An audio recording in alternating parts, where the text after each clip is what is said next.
આ તરફ ભરૂચ લોકસભા બેઠકને લઈ મોટા સમાચાર મળી રહ્યા છે। આપ કોંગ્રેસના ગઠબંધનના ઉમેદવારે કાર્યાલય શરૂ કર્યું। કરજણનગરમાં ચૈત્ર વસાવાના કાર્યાલયનું ઉદ્ઘાટન કરાયું। કાર્યાલયના ઉદ્ઘાટનમાં મોટી સંખ્યામાં તેમના સમર્થકો ઉમટ્યા હતા। લોકસભાની ચૂંટણીને લઈ ભરૂચ લોકસભાના કરજણ વિસ્તારમાં ભરૂચ બેઠક માટે કોંગ્રેસે ગઠબંધનને જાહેર કરેલ આમ આદમી પાર્ટીના ઉમેદવાર એવા ચૈત્ર વસાવાના કાર્યાલયનું ઉદ્ઘાટન કરાયું। કરજણનગરમાં આજરોજ લોકસભા ચૂંટણીને લઈ કાર્યાલય શરૂ કરવામાં આવ્યું છે। ચૈત્ર વસાવા સમર્થકો સાથે કરજણનું જે કાર્યાલય છે તેની શરૂઆત કરાવવા પહોંચ્યા હતા। આજે અમારે કરજણ વિધાનસભાનું મસ્જિદ કાર્યાલયનું મેં ઉદ્ઘાટન કર્યું છે।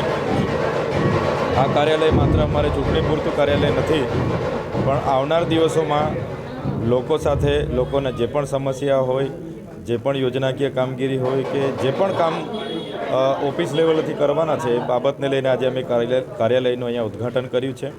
સાથે સાથે ચૂંટણીઓ આવીને જશે, પણ ચૂંટણી પછી પણ અમે લોકોની વચ્ચે રહેવાના છે, લોકોની સાથે રહેવાના છે અને આવનાર દિવસોમાં અઠવાડિયાના દર એકવાર અમે અઠવાડિયાનો એક દિવસ કરજણ કાર્યાલયમાં પોતે ફાળવવાના છે અને લોકોની સાથે રહીને લોકોના પ્રશ્નોનું સમસ્યાઓનું સમાધાન અમે કરવાના છે।